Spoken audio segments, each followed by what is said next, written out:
നമസ്കാരം. മലയാളി വാർത്തയിലേക്ക് സ്വാഗതം. സ്വപ്നത്തിൽ പോലും കരുതിയിട്ടുണ്ടാവില്ല അമേരിക്കയുടെ ഭാഗത്തു നിന്നും ഇത്തരമൊരു അറ്റാക്ക് ഇറാനിലേക്ക് ഉണ്ടാകുമെന്നും അതും 3 ആണവ കേന്ദ്രങ്ങളെ ലക്ഷ്യമിട്ട് അമേരിക്കയുടെ ഭാഗത്തു നിന്നും ഇത്തരത്തിലുള്ള പ്രിസൈസ്ഡ് അറ്റാക്ക് ഉണ്ടാകുമെന്ന സ്വപ്നത്തിൽ പോലും സത്യത്തിൽ ഇറാൻ വിചാരിച്ചിട്ടുണ്ടാകില്ല. പക്ഷേ ഇറാന്റെ കോൺക്രീറ്റ് ബീമുകളും കോൺക്രീറ്റ് സുരക്ഷാ കോട്ടകളും ഒക്കെ തന്നെ തകർത്തെറിഞ്ഞുകൊണ്ടാണ് അമേരിക്കയുടെ അറ്റാക്ക് നടന്നിരിക്കുന്നത്. ഇറാനിലെ അമേരിക്കൻ ബോംബ് ആക്രമണത്തിന് അടിസ്ഥാന സാഹചര്യം ഒരുക്കിയത് ഇസ്രായേൽ തന്നെയാണെന്നുള്ള വ്യക്തമായ വിവരം പുറത്തുവരുമ്പോൾ ഇറാൻ സമയം പുലർച്ചെ 2:30 അമേരിക്കയുടെ ആക്രമണം നടന്നത്. ഇന്ത്യ പാകിസ്ഥാനിൽ അടിച്ച പോലെ അതേ രീതിയിൽ ഇന്ത്യൻ മോഡൽ ആക്രമണം തന്നെയാണ് അമേരിക്ക ഇവിടെ തിരഞ്ഞെടുത്തിരിക്കുന്നത്. അതേ രീതിയിൽ ഇറാനെ അടിച്ചിരിക്കുന്നു. ഖമനേയി ഒക്കെ തന്നെ പൂണ്ടുറങ്ങുമ്പോഴാണ് ഇവിടെ ആണവ കോട്ടകൾ പൂർണ്ണമായും അമേരിക്ക തകർക്കാനുള്ള നീക്കങ്ങൾ നടത്തിക്കൊണ്ടിരിക്കുന്നത്. 3 ആണവ കേന്ദ്രങ്ങളിൽ ഏതാണ്ട് ഒരേ സമയം നടത്തുന്ന അറ്റാക്ക്.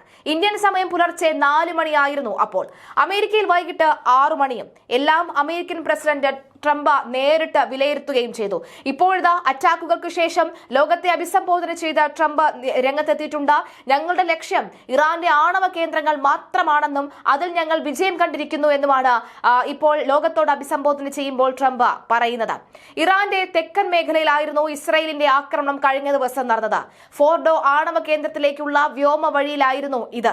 ഈ ആകാശ വഴിയിലെ എല്ലാ ഇറാൻ പ്രതിരോധവും തകർക്കാനായിരുന്നു ഇസ്രായേലിന്റെ കഴിഞ്ഞ ദിവസത്തെ ആക്രമണം. അങ്ങനെ ഇസ്രായേൽ തകർത്ത വഴിയിലൂടെ അമേരിക്കൻ യുദ്ധവിമാനങ്ങൾ പുലർച്ചെ എത്തുകയായിരുന്നു. ഒരു വെല്ലുവിളിയുമില്ലാതെ അമേരിക്കൻ യുദ്ധവിമാനങ്ങൾ ബോംബിട്ട് മടങ്ങി. വലിയ നാശനഷ്ടമുണ്ടായെന്ന് തന്നെയാണ് റിപ്പോർട്ട്. ഇറാൻ ഇസ്രായേൽ സംഘർഷം 10ാം ദിവസത്തിലേക്ക് കടക്കുമ്പോഴാണ് US ആക്രമണത്തിൽ പങ്കാളിയാകുന്നത്.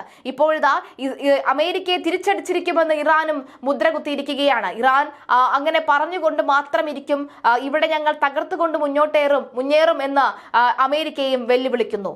യുദ്ധത്തിന്റെ രൂപം തന്നെ ആകെപ്പാടെ മാറി മറിഞ്ഞിരിക്കുന്നു എന്ന കാര്യത്തിൽ യാതൊരുവിധ സംശയവുമില്ല. 3 ആണവ നിലയങ്ങളിൽ വിജയകരമായി ആക്രമണം നടത്തി.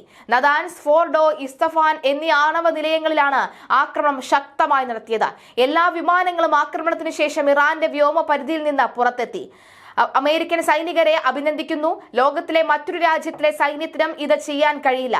ഇനി സമാധാനത്തിന്റെ സമയമാണെന്ന് ട്രംപ് സമൂഹമാധ്യമങ്ങളിൽ കുറിച്ചു. ഇറാന്റെ ആണവ നിലയങ്ങളെ ലക്ഷ്യമിട്ടാണ് ഇസ്രായേൽ 10 ദിവസം മുൻപ് ആക്രമണം തുടങ്ങിയത്. ഇറാൻ ആണവശേഷിയുള്ള രാജ്യമാകുന്നത് തടയാനായിരുന്നു ആക്രമണം. എന്നാൽ ഇത് പൂർണ്ണമായി വിജയിക്കാൻ കഴിഞ്ഞില്ല.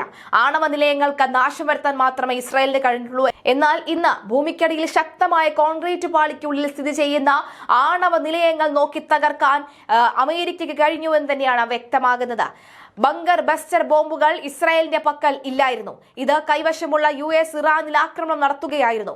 ഭൂമിയിലേക്ക് 60 മീറ്ററോളം തുളച്ചു കയറി ഉഗ്രസ്ഫോടനം നടത്താൻ കഴിയുന്ന ഈ ബോംബുകൾ വഹിക്കാൻ കഴിയുന്നത് B-2 സ്റ്റെൽത്ത് ബോംബറിനാണ്. അതിനാലാണ് ആക്രമണത്തിനായി ഈ പസഫിക്കിലെ ഗുവാം സേനാ കേന്ദ്രത്തിൽ നിന്ന് ഈ വിമാനങ്ങൾ പറന്നുയർന്നത്.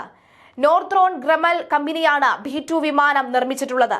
18,000 കിലോ വരെ ഭാരമുള്ള ബോംബുകൾ വഹിക്കാൻ ഇതിന് ശേഷിയുണ്ട്. ഹെവി ബോംബർ എന്ന യുദ്ധവിമാന വിഭാഗത്തിൽ പെടുന്നതാണ് ഈ വിമാനം. US വ്യോമസേന മാത്രമാണ് ഈ വിമാനം പറത്താറുള്ളത്. നാവികസേന ഇത് ഉപയോഗിക്കാറുമില്ല. ഒറ്റത്തവണ ഇന്ധനം നിറച്ചാൽ 18,500 കിലോമീറ്ററോളം ഈ വിമാനം പറക്കും. മണിക്കൂറുകൾക്കുള്ളിൽ ലോകത്തെവിടെയും എത്താൻ ഇതിന് സാധിക്കും. ഒരു പക്ഷിയെ പോലെ തോന്നുന്ന രൂപഘടനയുള്ള ഈ വിമാനത്തിന്റെ സ്റ്റെൽത്ത് ശേഷിയും കെങ്കേമമാണ്. വിമാനത്തെ കണ്ടെത്താൻ ശത്രു റഡാറുകൾക്ക് പോലും കഴിയില്ല. 1988 വിമാനത്തിന്റെ നിർമ്മാണത്തിന് തുടക്കമായി. US എയർഫോഴ്സിന്റെ പക്കൽ മാത്രമാണ് ഈ വിമാനം ഉള്ളത്. 19 വിമാനങ്ങളാണ് US-ന് ഉള്ളത്. ഇറാനിലെ ഫോർദോ, നദാൻസ്, ഇസ്തഫാൻ ആണവ നിലയങ്ങളിൽ US ആക്രമണം നടത്തിയത് നിമിഷ നേരം കൊണ്ടാണ്. ഇറാൻ ഇസ്രായേൽ സംഘർഷം 10ാം ദിവസത്തിലേക്ക് കടക്കുമ്പോഴാണ് US ആക്രമണത്തിൽ പങ്കാളിയാകുന്നത്. ആക്രമണം നടത്തിയ സൈന്യത്തെ അമേരിക്കൻ പ്രസിഡന്റ് ട്രംപ് അഭിനന്ദിച്ചു. ഇസ്രായേൽ ഇറാൻ സംഘർഷം തുടരുന്നതിനിടയിൽ ഇസ്രായേലിന്റെ അഭ്യർത്ഥന പ്രകാരമാണ് GBU-57 ബങ്കർ ബസ്റ്റർ ബോംബുകൾ വഹിക്കാൻ ശേഷിയുള്ള US-ന്റെ B-2 സ്റ്റെൽത്ത് ബോംബർ വിമാനങ്ങൾ പസഫിക് ദ്വീപായ ഗ്വാമിലേക്ക് നീങ്ങുന്നത് എന്ന റിപ്പോർട്ടുകൾ കഴിഞ്ഞ ദിവസം തന്നെ പുറത്തു വന്നിരുന്നു. ആണവായുധ പദ്ധതിയിൽ നിന്ന് പിന്മാറാൻ ഇറാൻ തയ്യാറാകുന്നില്ല എങ്കിൽ ഇറാനിലെ ഫോർദോ ആണവ താവളം ആക്രമിക്കാനാണ് US നീക്കമെന്ന് തന്നെയാണ് കഴിഞ്ഞ ദിവസത്തെ വിലയിരുത്തൽ ഇന്ന് അക്ഷരാർത്ഥത്തിൽ ശരിയാകുന്നു. യുറേനിയം സമ്പുഷ്ടീകരണം നടത്തുന്ന ഇറാന്റെ ഭൂഗർഭ ആണവ നിലയം തകർക്കാൻ ശേഷിയുള്ള ആയുധവും യുദ്ധവിമാനവും കൈവശമില്ലാത്തതിനാലാണ് US ആയുധപുരയിലെ ഏറ്റവും ഭാരമേറിയ ബോംബായ GBU-57 വഹിക്കാൻ ശേഷിയുള്ള B-2 സ്റ്റെൽത്ത് ബോംബർ വിമാനങ്ങൾ അയക്കാൻ ഇസ്രായേൽ ആവശ്യപ്പെട്ടത്. ഇസ്രായേലിന്റെ ആവശ്യം അംഗീകരിക്കുകയായിരുന്നു അമേരിക്ക. 200 അടി ആഴത്തിലുള്ള കോൺക്രീറ്റ് പാറയോ പോലും തകർക്കാൻ ബങ്കർ ബസ്റ്റർ ബോംബുകൾക്ക് ശേഷിയുണ്ട്. ബങ്കർ ബസ്റ്റർ ബോംബുകൾ വഹിക്കാൻ ശേഷിയുള്ള 20 B-2 സ്റ്റെൽത്ത് ബോംബർ വിമാനങ്ങളാണ് US നിലവിലുള്ളത്. ഇറാനെ സംബന്ധിച്ച് പ്രസിഡന്റ് ട്രംപ് എന്ത് തീരുമാനമെടുത്താലും നടപ്പാക്കാൻ US സൈന്യം തയ്യാറാണ് എന്ന് നന്നായി തന്നെ ഇറാന് അറിയാം. എന്തായാലും US പ്രതിരോധ സെക്രട്ടറി പീറ്റ് ഹെഗ്സെത്ത് വ്യക്തമാക്കിയിരുന്നു, ദിവസങ്ങൾക്കുള്ളിൽ ഈ ഗ്വാമിലേക്ക് B-2 സ്റ്റെൽത്ത് ബോംബറുകൾക്ക് നീങ്ങി തുടങ്ങുമെന്ന്. എന്നാൽ നീങ്ങി തുടങ്ങുക മാത്രമല്ല, ഇതേ ദ്വീപിൽ നിന്നുകൊണ്ട് ആ സ്റ്റെൽത്ത് വിമാനങ്ങൾ ഇറാന്റെ നെഞ്ചകം പിളർത്തുന്ന രീതിയിൽ അടി തുടങ്ങി എന്ന് തന്നെയാണ് മനസ്സിലാകുന്നത്. ഇറാന് നേരെയുള്ള ആക്രമണത്തിൽ കക്ഷി ചേരണോ എന്ന വൈകാതെ തന്നെ തീരുമാനമെടുക്കുമെന്ന് ട്രംപ് പറഞ്ഞിരുന്നുവെങ്കിലും മണിക്കൂറുകൾക്കുള്ളിൽ തന്നെ ആ തീരുമാനമെടുക്കുകയും കൃത്യമായി അറ്റാക്ക് നടത്തുകയും ചെയ്തു.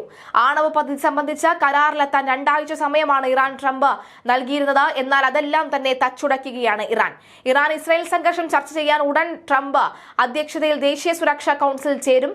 ഇറാനിലെ ആണവ കേന്ദ്രങ്ങൾ ആക്രമിച്ചതിന് പിന്നാലെ ശക്തമായി തിരിച്ചടി നൽകുമെന്ന് അറിയിച്ച ഇറാനും രംഗത്ത്. കനത്ത പ്രത്യാക്രമണം US നേരെ ഉണ്ടാകുമെന്ന് ഇറാന് മുന്നറിയിപ്പ് നൽകി. മിഡിൽ ഈസ്റ്റിലെ അമേരിക്കൻ സൈനിക താവളങ്ങൾ ലക്ഷ്യമിട്ടുള്ള ആക്രമണങ്ങൾ ഉണ്ടാവുമെന്നും ഇറാൻ അറിയിച്ചു. ഇറാനിലെ 3 ആണവ കേന്ദ്രങ്ങളിൽ ആക്രമണം നടത്തിയതായി അമേരിക്ക അറിയിച്ചിട്ടുണ്ട്. അമേരിക്കൻ പ്രസിഡന്റ് ട്രംപ് എക്സിലൂടെയാണ് ഈ വിവരം പങ്കുവച്ചത്. ഫർദോ, നദാൻസ്, ഇസ്ഫഹാൻ തുടങ്ങിയ കേന്ദ്രങ്ങളിലാണ് ആക്രമണം നടത്തിയത്. ആക്രമണം പൂർത്തിയാക്കി അമേരിക്കൻ വിമാനങ്ങൾ മടങ്ങിയെന്നും ട്രംപ് വ്യക്തമാക്കുന്നു. ഇറാൻ ഇസ്രായേൽ സംഘർഷം തുടങ്ങിയ 10ാം നാളാണ് അമേരിക്ക നേരിട്ട് ആക്രമണം നടത്തിയിരിക്കുന്നത്. ഇറാന്റെ ഭാഗത്ത് എത്രത്തോളം നാശനഷ്ടങ്ങൾ ഉണ്ടായിട്ടുണ്ടെന്ന് ഇപ്പോൾ വ്യക്തമല്ല. ഉഗ്ര പ്രഹരശേഷിയുള്ള US വ്യോമസേന B-2 ബോംബർ വിമാനങ്ങൾ ഉപയോഗിച്ചാണ് അമേരിക്ക ഇറാനെ ആക്രമിച്ചിരിക്കുന്നത്. US നേരിട്ട് ഇടപെട്ടാൽ ഗുരുതര പ്രത്യാഘാതം ഉണ്ടാകുമെന്ന് ഇറാൻ മുന്നറിയിപ്പ് നൽകിയിരുന്നു. എന്നാൽ ആ മുന്നറിയിപ്പ് ഇപ്പോൾ എന്താകുമെന്ന് കണ്ടറിയണം.